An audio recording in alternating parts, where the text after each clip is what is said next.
आज फिर लगभग 95 पैसे, 1 रुपए के लगभग बढ़ा दिया। आज हमारे देश में, प्रदेश में 105 रुपए के लगभग, 110 रुपए, 108-9 रुपए के लगभग, यानी 110 रुपए के लगभग पेट्रोल और 95 रुपए डीजल हो गया है। और ये तेजी यहीं नहीं रुकेगी, ये और किस्तों के अंदर आएगी। और देश के प्रधानमंत्री बार बार कह रहे थे कि नहीं, कांग्रेस पार्टी प्रचार कर रही है, दुष्प्रचार कर रही है। राहुल गांधी जी ने पहले ही दिन कह दिया था कि जो ही बंगाल का चुनाव खत्म होगा, देश में महंगाई बढ़ेगी, मंदी का दौर शुरू होगा और रुपया, डॉलर जो है वो 100 रुपए पहुंच जाएगा। आज जो गैस आधारित जितने भी उद्योग हैं, वो सारे के सारे उद्योग बंद हो गए, ताला लग गया। कहीं 2000 मजदूर काम कर रहे थे, कर्मचारी काम कर रहे थे, कहीं 3 कर रहे थे, कहीं 5000 कर रहे थे, सब पे ताले लग गए। और किसी भी व्यक्ति को 1000 रुपए, 1500 रुपए से ज्यादा डीजल और पेट्रोल नहीं दिया जा रहा है। जिनका माइनिंग का काम है या कोई उद्योग धंधा है, उसको भी एक लिमिट मात्रा बांध दी गई है कि इतने रुपए से ज्यादा, 2 लाख रुपए से ऊपर का कोई पेट्रोल और डीजल नहीं दिया रहा। आज देश के हालात ये है कि 9-10 दिन का पेट्रोल और डीजल का भंडार है, जबकि अन्य देशों के अंदर अपनी जो भंडारण क्षमता है वो पूरे के पूरे स्टोरेज उनके भरे हुए हैं। हिंदुस्तान की कोई सोच नहीं थी। रसिया से हम तेल ले रहे थे, अच्छे से रुपए में तेल आ रहा था, दूसरे देश से रुपए में हमारा जा रहा था, हमारा विदेशी मुद्रा खर्च नहीं हो रही थी। तो मैं समझता हूं कि उनको सबको बंद किया गया, टैरिफ लगाई गई, धमकाया गया, सरेंडर कराया गया हमारे देश के प्रधानमंत्री जी को। और फिर किस्तों के अंदर रशिया से तेल लेने की कभी 1 महीने की छूट दे रहे हैं, कभी 15 दिन की छूट दे रहे हैं। लेकिन मोदी जी हैं जो कोई इस पे बात नहीं करना चाहते। उधर पेट्रोल डीजल का हाहाकार है, उद्योग सारे बंद हो चुके हैं, महंगाई चरम पे है। अब एक तरीके से आने वाले दिनों में अगर ये हालात रहे तो 10-5 दिन के अंदर पूरी तरीके से लॉकडाउन लगने की हालात है, जिससे उद्योग धंधे सारे बंद हो जाएंगे, गाड़ी घोड़े सब जो है व्हीकल चलना बंद हो जाएगा। और दूसरी तरफ मोदी जी को राजी करने के लिए यहां राजस्थान के अंदर नोटंकी की जा रही है। कोई खाली बस मंगा करके, परिवहन मंत्री है तो उस बस में जा रहा है। अरे भाई, अगर आप अपनी गाड़ी में जाते तो 12, 13, 14 का एवरेज पड़ता। आप 3 का एवरेज देने वाली बस को बुला करके नोटंकी कर रहे हो और अपने कार्यकर्ताओं को उसमें चढ़ा करके दिखा रहे हो। कोई स्कूटी में जा रहा है, कोई रेल की टिकट करा के जा रहा है। इवेंट मैनेजमेंट और दिखावे का खेल कर रहे हैं। आप ये बताइए कि मुख्यमंत्री जी वो कौन सी ईवी की उससे चल रहे हैं, तो वो तो एक दिन तो चले, दूसरे दिन छोड़ दी। तो ये जो नोटंकी कर करके आप क्या संदेश देना चाहते हो? देश के हालात बहुत खराब हैं।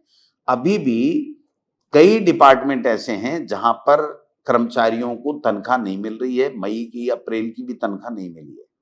एक भी काम ऐसा नहीं है जो बजट घोषणा में हो और उसकी वित्तीय स्वीकृति करके वर्क ऑर्डर जारी हो गया। मैं एक एग्जांपल आपको इस स्टेट का देना चाहता हूं। 3000 करोड़ के लगभग बजट घोषणाएं थी सड़कों की, पीडब्ल्यूडी डिपार्टमेंट की। जो वित्त विभाग है उन्होंने ये बाकायदा लिख दिया कि जिलों के जिन जिलों की बजट घोषणाएं हैं उनको डीएमएफटी फंड से आप वित्त पोषित कराते हुए कोई सड़कें गए तो करो, हमारे पास में बजट का पैसा नहीं है। तो मैं पूछना चाहता हूं मुख्यमंत्री जी, जब आपके पास 1 रुपया ही नहीं था, आपको पता था अपनी हैसियत का, तो आपने इतनी थोती वाई लेने के लिए झूठी घोषणाएं क्यों की?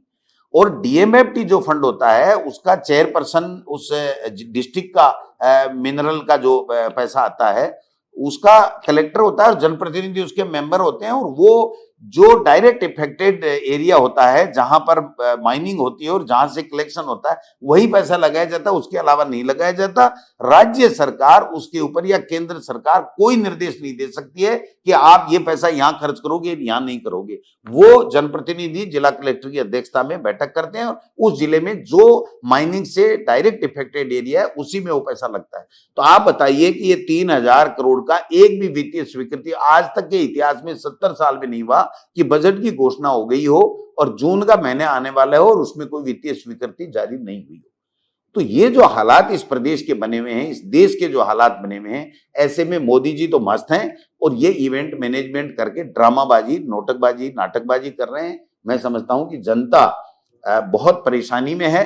उस जनता की सुनवाई करने वाला कोई नहीं है। ये जो गांव में जाकर के और जो कर रहे हैं ना जन संवाद और जन सुनवाई, आप बताइए, एक मुख्यमंत्री अगर कोई जन सुनवाई में किसी गांव में जाता है तो कितना खर्चा लगता है उस गांव में, उस जिले के अंदर प्रशासन कितना आता है, उनके प्रोटोकॉल में आता है, पुलिस आती है, कलेक्टर आता है, दूसरा आता है, कार्यकर्ताओं को लाना पड़ता है, तो कितना तेल जल रहा है भाई?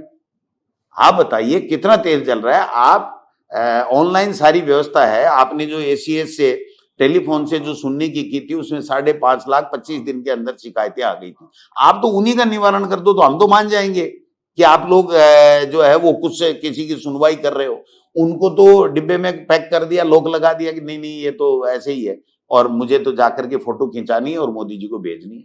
अगर फोटो खिंचा करके मोदी जी को भेजने के लिए ही आपको मुख्यमंत्री बनाया है तो फिर हम क्या कर सकते हैं। इसलिए जनता परेशान है, महंगाई बढ़ रही है और नीट का पेपर आप बताइए 2019 से लेकर के बराबर नीट के पेपर में एनटीए के अधिकारियों की मिली भगत से पेपर सेटर जो है वो कोचिंग माफियाओं को पेपर दे रहे थे और रेट भी तय है कि किससे कितना रुपया लेना है, किस पेपर का लेना है, कितने क्वेश्चन के कितने पैसे लेने हैं। और बार बार सवाल उठ रहा था, राहुल गांधी जी ने फरवरी 2024 में कहा था कि मोदी जी लोकसभा में नीट के पेपर से 22 लाख बच्चों का भविष्य बर्बाद हो रहा है, देश के बच्चों का, और फर्जी डॉक्टर बनेंगे। अगर पेपर माफिया के से पेपर लेकर के डॉक्टर बनेंगे तो देश का भविष्य कैसे किन हाथों में आप सौंपना चाहते हैं। लेकिन उन्होंने बात नहीं की, सुप्रीम कोर्ट में अपना बचाव करा लिया कि नहीं नहीं हमने आइडेंटिफाई कर लिया, 1500 बच्चे थे, 1500 बच्चों के अंदर पेपर गया, हमने किया। आज उन 1500 में नहीं थे, हमारे जयपुर में बीवाल परिवार जो है वो उसके 5 बच्चे गए और वो एक एमएलए साहब तो नाराज हो रहे हैं। मैंने यही तो कहा है ना कि जांच तो कराओ। हमारे खिलाफ तो 1.5 तो पहले और 2.5 4 साल हो गए इनको, कितनी बातें अनर्गल बातें, हर बीजेपी का नेता मतलब पेपर चोर है, कांग्रेस ये है वो है। हमारे यहाँ रीट का एक पेपर आउट हुआ, उसको जेल के सलाखों में डाला गया और उसके बाद में 30,000 के 60,000 की नियुक्ति की गई। 30,000 की बजाय 60,000 की वैकेंसी बढ़ा करके टीचर्स की और उनकी नियुक्ति करके नियुक्ति दे दी गई। अब इनको तो ये कहना हमारे पेपर लीक नहीं होते, अरे तुम्हारे तो सारे ही पेपर लीक नहीं हो रहे हैं, आप तो लीक में शामिल हो। ये प्रमाणित हो गया कि धर्मेंद्र प्रधान जी के विभाग में सारा का सारा जो है वो दाल में काला नहीं है, दाल ही काली है। पूरे के पूरे जो उनके साथ में काम करते हैं वो सारे के सारे लोग मिले हुए हैं। बड़ा कलेक्शन माफियाओं के द्वारा पेपर का होकर के फर्जी डॉक्टर बनाए जा रहे थे। ये देश का दुर्भाग्य है कि इसके बावजूद भी ये लोग बाग न तो जिम्मेदारी ले रहे हैं, न देश का प्रधानमंत्री इस पे कोई बात कर रहा है। परीक्षा पे चर्चा कर लेगा, मन की बात कर लेगा, लेकिन काम की बात नहीं करेगा और इसके ऊपर कोई चर्चा नहीं करेगा कि 23 लाख बच्चों का। देश के प्रधानमंत्री जी राजस्थान में चुनाव में आए थे, कहा कि राजस्थान में पेपर लीक का वो हो गया है, इस सरकार ने पेपर लीक करा दिया, कांग्रेस ने करा दिया, मैं ये कर दूंगा। देश के प्रधानमंत्री जी से पूछना चाहता हूं कि आप बताइए 2019 से ये प्रमाणित हो गया कि आपके नीट के पेपर बिक रहे थे, आपकी जो एनटीए संस्था है उससे मिलकर के और बेचे जा रहे थे और फर्जी डॉक्टर बनाए जा रहे थे। तो ऐसे में आपकी जवाबदारी है कि नहीं, धर्मेंद्र प्रधान जी की जिम्मेदारी है कि नहीं? मैं समझता हूं कि ये देश की जनता इनसे जवाब चाहती है। इनके पास न तो जवाब है न जवाबदारी है, केवल और केवल नौटंकी, इवेंटबाजी और झूठ भ्रमित करना, झूठ बोलना। और मदन राठौड़ साहब का तो कहना ही कैसा, वो तो क्या बोलते क्या बोल रहे हैं। मुझे तो लगता है कि दोनों में कंपटीशन है कि दोनों में से किसकी पर्ची पहले बदलेगी। तो यही सिर्फ एक सस्पेंस बरकरार रहा है, बाकी तो पर्ची बदलने में तो अब कोई शक है नहीं। शायद है कि जल्दी ही मदन जी वाली पर्ची भी बदलेगी, जो मेरे पास सूचनाएं आ रही हैं उसमें। सर एक आरडीएचएस को लेकर बड़ा सवाल है, मंत्री ये कह रहे हैं कि इसको इंश्योरेंस मोड में लाएंगे, आज इसमें लोगों को इलाज नहीं मिल पा रहा, मंत्री कह रहे हैं कि हम सुधार देंगे, ये कर देंगे। आप तो मंत्री जी अलर्ट मोड पे खुद आ जाओ।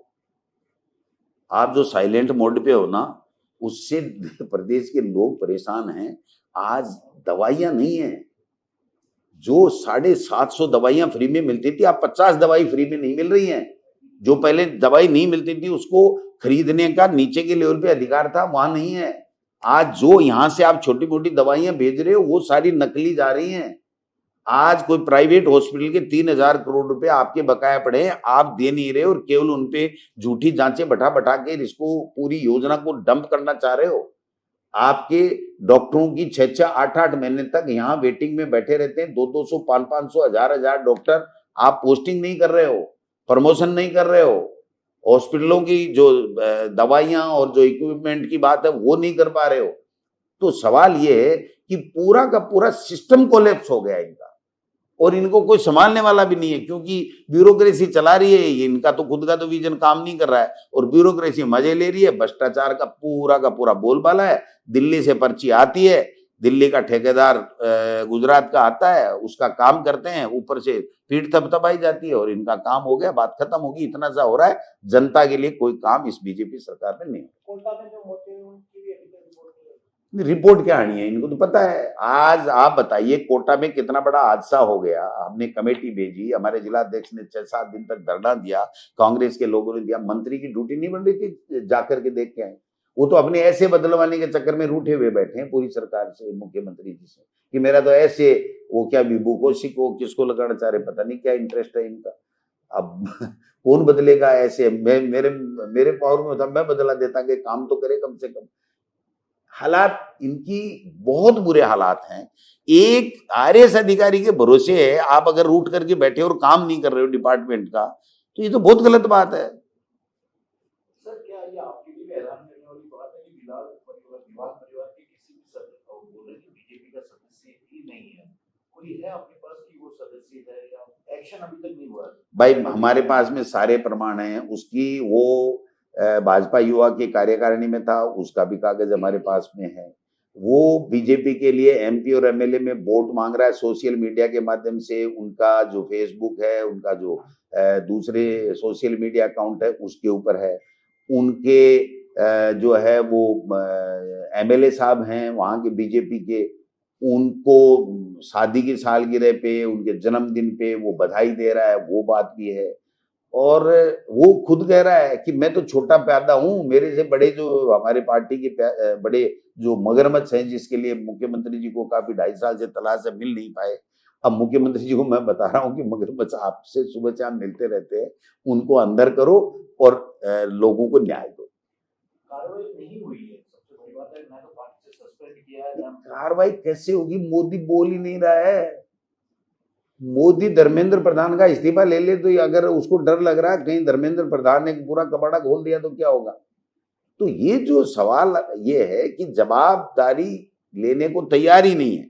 न जवाब देंगे न जवाबदारी लेंगे, और दादागिरी करेंगे, सबको लूटेंगे। लेकिन हम लोग अकाउंटेबल हैं ही नहीं जनता के प्रति। इस तरह की धारणा इन्होंने, इस तरह की नीति बना रखी है, ये देश के लिए बहुत खतरनाक है।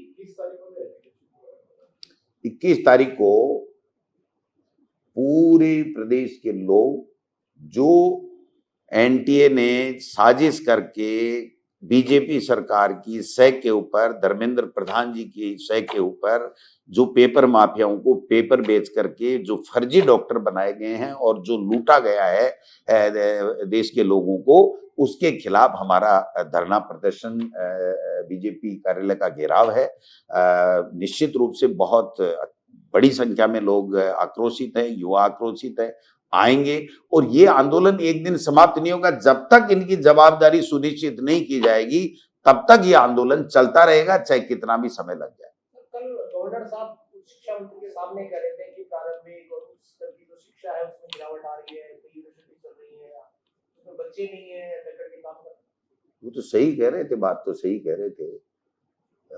जब उन्होंने 2 साल में देखा होगा कि हालात भयावह है, फर्जी डिग्री, जो फर्जी डिग्रियां बंट रही हैं, और न बच्चे हैं न टीचर है, और जो हालात बने हुए हैं वो बहुत ही भयावह है। तो उनके मन से निकल गया होगा, बुजुर्ग आदमी है तो उसकी बात को संज्ञान। लेकिन मैं तो ये कहता हूँ महामहिम आप ही तो हैं कुलपति, आपको आप करना आपको है, और मोदी जी से आपका डायरेक्ट कनेक्शन है। तो डायरेक्ट कनेक्शन, क्योंकि मोदी जी के बगैर तो नियुक्ति होती नहीं राज्यपाल की, तो आपको एक चिट्ठी ढंग से लिखनी चाहिए कि इस प्रदेश के हालात अच्छे नहीं है। और शिक्षा का स्तर तो उन्होंने प्रारंभिक शिक्षा के बारे में भी कहा है कि वहां तो खत्म ही हो गया, सब कुछ ही खत्म हो गया। तो ये जो जिलों के अंदर गए थे, हमें लगा कि क्यों जा रहे हैं, संवैधानिक पोस्ट है, लेकिन अब हमें पता लग रहा है कि जब इन्होंने बोला तो हमारी बात पे मोहर लग गई कि हम पहले दिन से कह रहे हैं कि न इनको शिक्षा का कोई परवाह है, न इनको लोगों की स्वास्थ्य की परवाह है, न बेरोजगारों की परवाह है, न लोगों को पीने का पानी मिलेगा उसकी परवाह है, न इनको जो माता बहनों के साथ में बलात्कार की घटनाएं हो रही हैं, बजरी माफिया हावी हैं, इनकी किसी चीज की परवाह नहीं है। ये तो उड़न खटोला लेकर के घूम रहे हैं, एक दूसरे को निपटाने में लगे हुए हैं, और इवेंट मैनेजमेंट का जो ऊपर से कार्यक्रम आता है इनका, उसकी वो फोटो भेज करके अपना काम इतिश्री कर लेते हैं।